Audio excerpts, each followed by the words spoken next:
Դանիելյանի հետ։ Պարոն Դանիելյան, թե այս գործի մասին, թե նմանատիպ այլ գործերի մասին, որոնց համար պարբերաբար դուք եւ շատերը լինում են դատարանի բակում, աջակցելու այս կամ այն քաղաքական գործիչներին, այսօր ի դեպ նաեւ այս համատեքստում կարծեք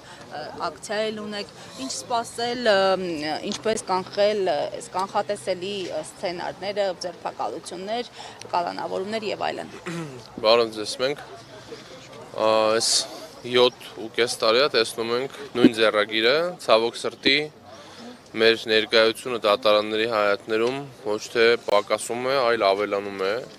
որովհետև ավելանում են շինցուկերական գործերը, ավելանում են քաղաքական ռեպրեսիաները, որոնց միջոցով Փաշինյանը փորձում է ապահովել կամ ապահովագրել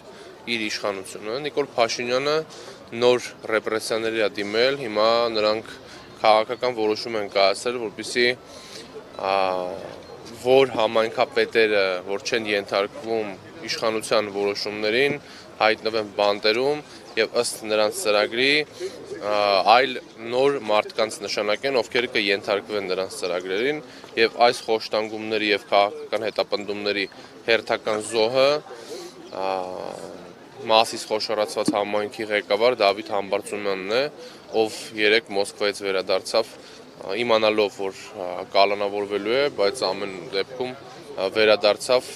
որպեսզի պայքարի այստեղ հանուն այլոց նաև ազատության եւ մենք այստեղ ենք ասելու, որ մենք չենք զիջելու, չենք սակարկման ենթակա չենք համարում որևէ բան, որը միտված է Հայաստանի Հանրապետության եւ Արցախի անկախությանը եւ պետականությանը պահելու եւ մեր այս ընթացքը կասեցնելու համար պայքարին։ Այսինքն, այսօր գնում է կործանարար ընթացք եւ այս ընթացքը տանելու է մեր երկրի ամբողջական քանդմանը։ Նիկոլ Փաշինյանի ոչ հայանպաստ գործողությունները բերում են նոր քաղբանդարկյալների առկայությանը, բերում են նոր մարտահրավերների դեմոկրատիայի, այսինքն ժողովրդավարության դաշտում։ Այսօր Հայաստանում չկա խոսքի ազատություն, որովհետեւ խոսքի համար կալանավորված են սրբազաններ, բարերարներ, քաղաքապետեր, հասարակական քաղաքական գործիչներ։ Այս տրամաբանության մեջ մենք տեսնում ենք, որ մեր երկիրը շուտով դառնալու է ամբողջ աշխարհի համար այնպիսի երկիր, որտեղ առհասարակ չկա վստահություն, չկա խոսքի ազատություն, որովհետև Փաշինյանի իշխանությունը գնում է բոլոր քայլեր։ Իհարկե, այսօր մենք նաև ակցիա ենք իրականացնելու, որպեսզի միջազգային հանրության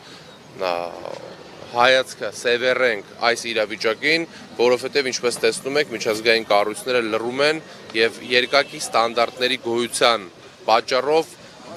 որևէ գործողություն չեն իրականացնում։ Մենք ասելու ենք, որ Հայաստանի ժողովուրդը դեմ է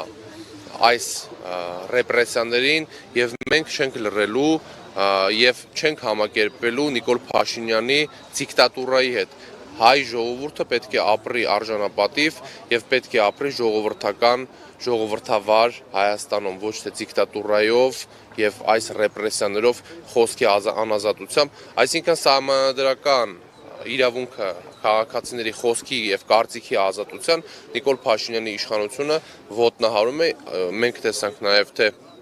Դավիթ Համբարձումյանի մասով նա միասնական վարչապետի թեկնածու իմպիչմենտի գործընթացի ինչ կատարվեց, գործ, որը 7.5 տարի առաջ էր շինցու որևէ կապ չունեցող Դավիթ Համբարձումյանի հետ, 7.5 տարի հետո այդ գործը վերաբացեցին, որպեսզի կասեցնեն այն ընթացքը, որը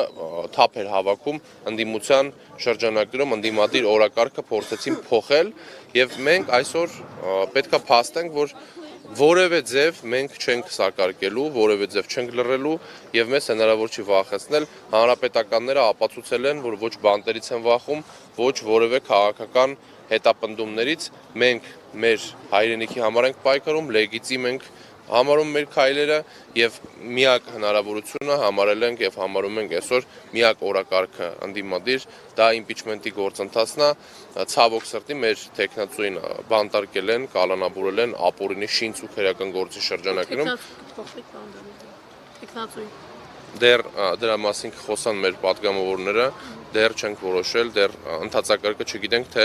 ոնց է լինելու, այսինքն 3 ամսից ուժի մեջ կմտնի, 6 ամսից ուժի մեջ կմտնի, մինչև ուժի մեջ մտնելը Դավիթ Համբարձումյանը համարվում է իմպիչմենտի թեկնածուն եւ այդ տրամաբանությամբ է քայլերը շարունակվելու, մնացած այսինքն իրավական խնդիրների մասին, թե ոնց է իրավական ձևաչափը լինելու դասավորվածության խոսեն, պատիվ ունեմ խմբակցության պատգամավորները, բայց մենք այսօր պետք է փաստենք, որ դա քաղաքական հետապնդում է, ակնհայտ քաղաքական շինցու քրեական գործի շրջանակներում Նիկոլ Փաշինյանը փորձում է Մասիս խոշորացված համայնքում իր թեկնածուին առաջ քաշի, թեև մենք երեք իմացանք, որ դա նրանց մոտ չի ստացվելու, որովհետև ավականների մեծամասնությունը Դավիթ Համբարձումյան դաշինքի ներկայացուցիչներն են եւ մի ընտանիքի պես կուռ նրանք կարողանալու են ձևավորեն այն քաղաքական ընթացքը, որը ընտրել են Մասիսցիները։ Շնորհակալություն։